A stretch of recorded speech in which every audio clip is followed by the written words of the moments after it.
मेरी पत्नी हॉस्पिटल के अंदर कैंसर से जूझ रही है। आज मैं सरकारी कर्मचारी होता तो मुझे उसका पूरा फायदा मिलता, लेकिन आज मेरे लाखों रुपए तो कर्जा हो गया, लेकिन मैं मेरी मिसेज का इलाज भी नहीं कर पा रहा।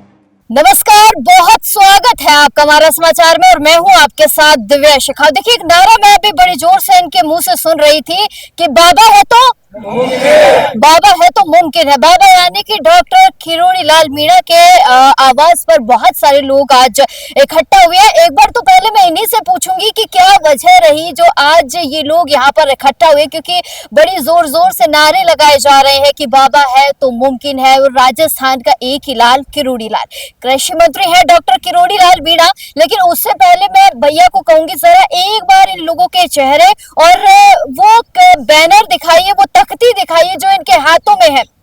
आपको एक चीज और बताऊं, मैं यहाँ मेंशन करना चाहूंगी कि ये लोग पता नहीं कहां से आए होंगे, दूर दराज से आए होंगे, कैसे कैसे आए होंगे ये लोग। सबसे बड़ी बात कि आज बहुत तेज गर्मी है, राजस्थान में बहुत ज्यादा गर्मी है, हम लोग ही नहीं खड़े हो सकते, उसके बावजूद ये लोग यहाँ पर बैठे हैं अपनी मांगों को लेकर। तख्तियां देख रहे हैं ना, एक चीज ही लिखी हुई है इस तख्ती पर कि सेवा नियम जो है ना उसको क्लियर करो। वो कौन सा सेवा नियम है, वो कौन सी भर्ती है जो अभी तक अटकी हुई है, किस भर्ती की वजह से ये लोग यहाँ पर है, वो एक बार इनसे पूछेंगे। मुझे एक बार आपका नाम बताइए। दिनेश मीणा, प्रदेश अध्यक्ष बीजी राम जी। दिनेश जी, क्या कौन सी भर्ती है जिसने आप लोगों को यहाँ बैठने पर मजबूर किया? मैडम, CSR रूल्स 2022 राजस्थान सरकार ने बनाए थे, उसमें संविदा कर्मियों को जिनको 9 साल पूर्ण हो गई उनको नियमित करने के लिए घोषणा की थी। उसके पश्चात माननीय मंत्री डॉक्टर किरोड़ी लाल जी ने अभी विधानसभा में घोषणा की थी कि नरेगा कार्मिकों को 300 अनुच्छेद 309 में नियम बनाकर नियमित किया जाएगा। अब वो सेवा नियम अभी तक क्लियर नहीं हुई। उस मांग के लिए हम ये सब लोग बाबा के पास आए हैं, क्योंकि जैसे खाटू श्याम जी के दरबार से कोई खाली हाथ नहीं जाता है। हम जब भी आए हैं बाबा के दरबार में तो बाबा ने हमको जिता कर भेजा है, और अब भी उम्मीद है, क्योंकि हमारा प्रतिनिधि मंडल भी अंदर जाके मिल के आया है और बाबा ने पूर्ण आश्वस्त किया है आप निश्चिंत रहो, आपको नियमित करेंगे।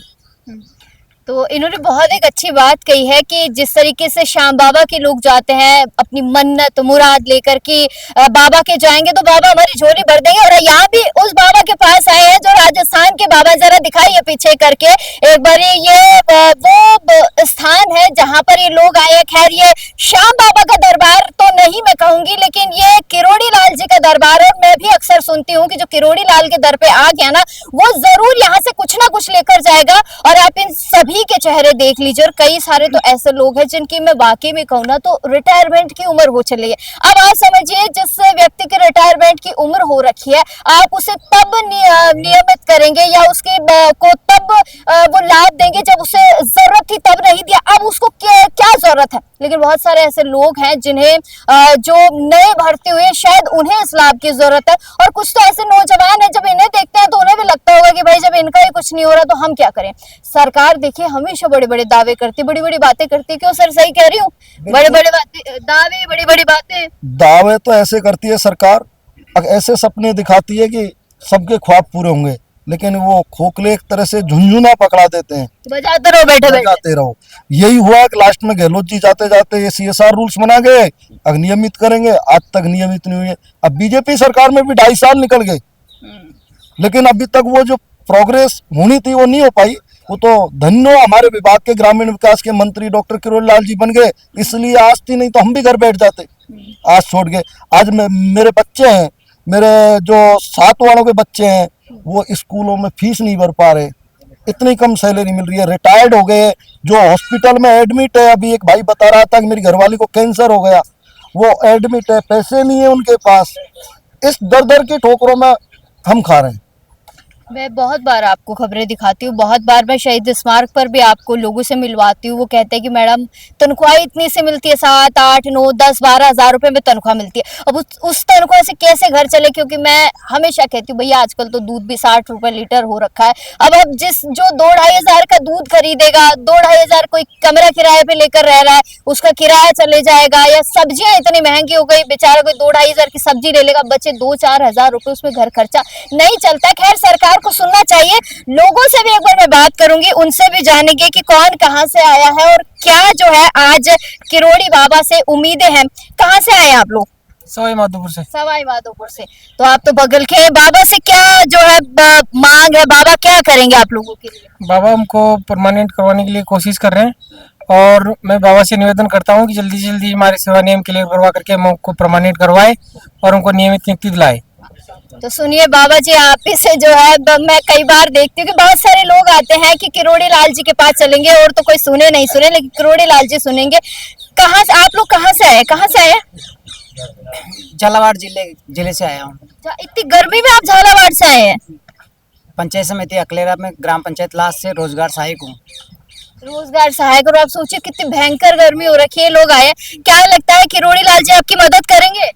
विश्वास तो यही लेके आए हैं, आस लेके आए हैं। और ये बात भजन लाल जी तक पहुंचेगी?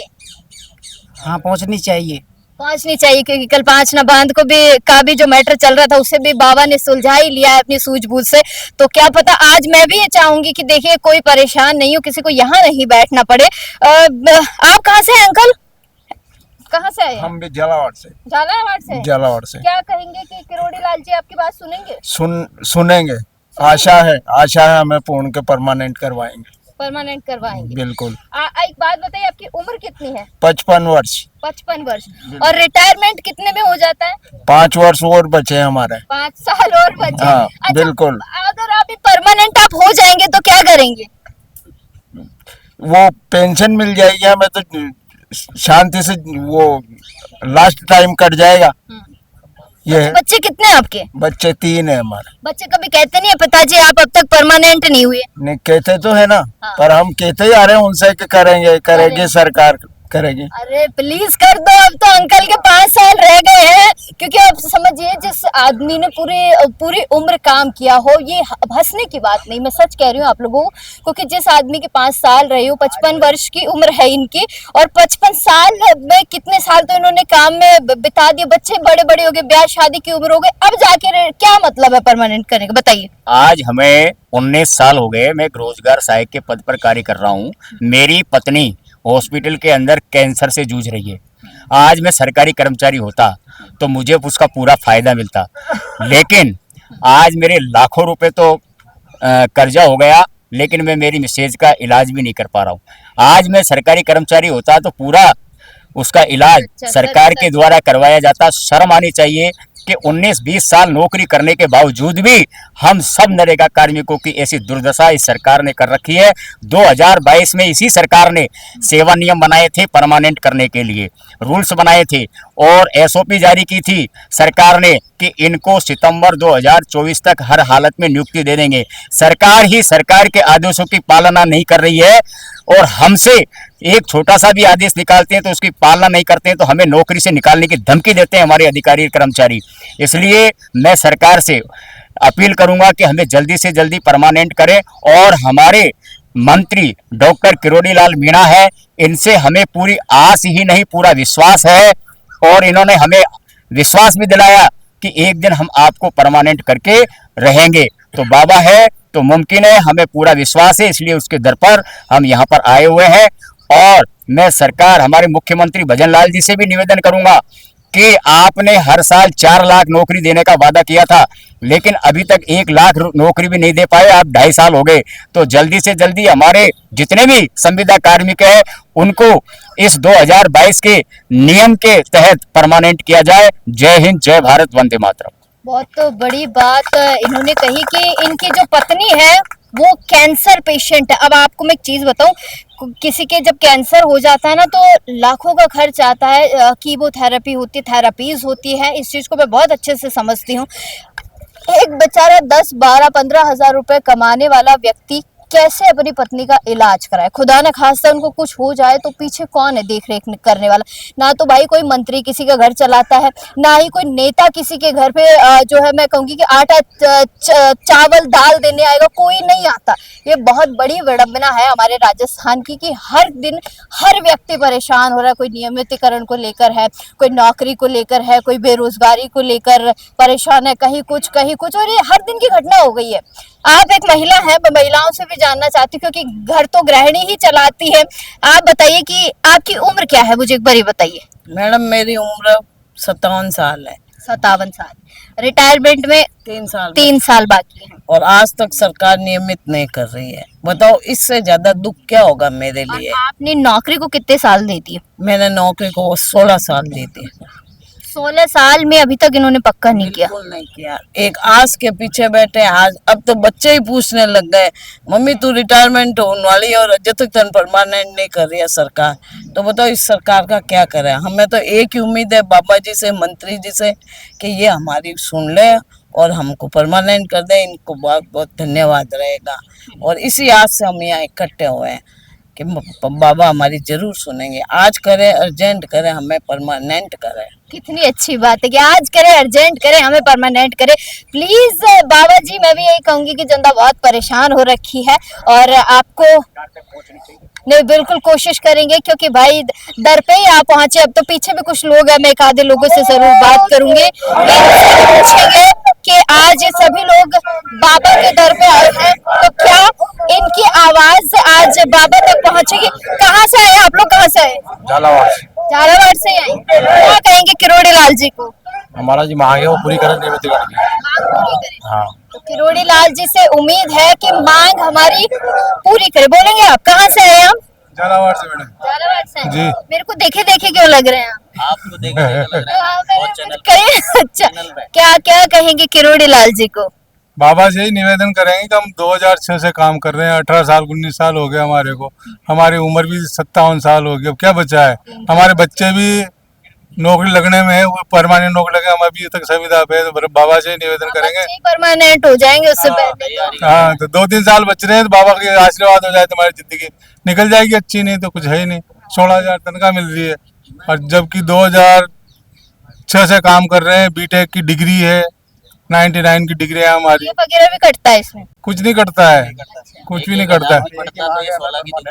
दुगनी हो जाती। बिल्कुल बात तो कह रहे हैं कि अगर 1-1 हजार पे अगर हमको मिलता, एक्स्ट्रा होता, बढ़ता तो शायद यहाँ बैठने की नौबत नहीं आन पड़ती। खैर मैं तो किरोड़ी लाल जी को यही कहूंगी कि किरोड़ी लाल जी आपकी ही जनता है, आपको ही ये जनमत वोट देकर बनाता है। खैर इस जनता को संभालने का और इस जनता को देखने का आप थोड़ा सा कष्ट करें क्योंकि जनता बहुत ज्यादा परेशान हो चुके हैं। आप कितने सारे लोग हैं, अब खुद देख लीजिए। आधे ऐसे भी होंगे जो बेचारे नहीं पहुंच पाए होंगे यहाँ पर। देखिए नहीं होगी किसी के पास कोई सुविधा, या गर्मी भी बहुत सारी, किसी के घर में कुछ होगा, तो बहुत सारी चीजें हैं और इन सभी को लेकर आज यहाँ पर बैठे हैं। खैर कोशिश करेंगे किरोड़ी लाल मीणा से भी एक बार बात कर पाए और अगर कोशिश हुई तो डेफिनेटली किरोड़ी लाल मीणा जी से भी बात करेंगे। तमाम छोटी बड़ी अपडेट्स के लिए बने रहिए हमारे समाचार के साथ।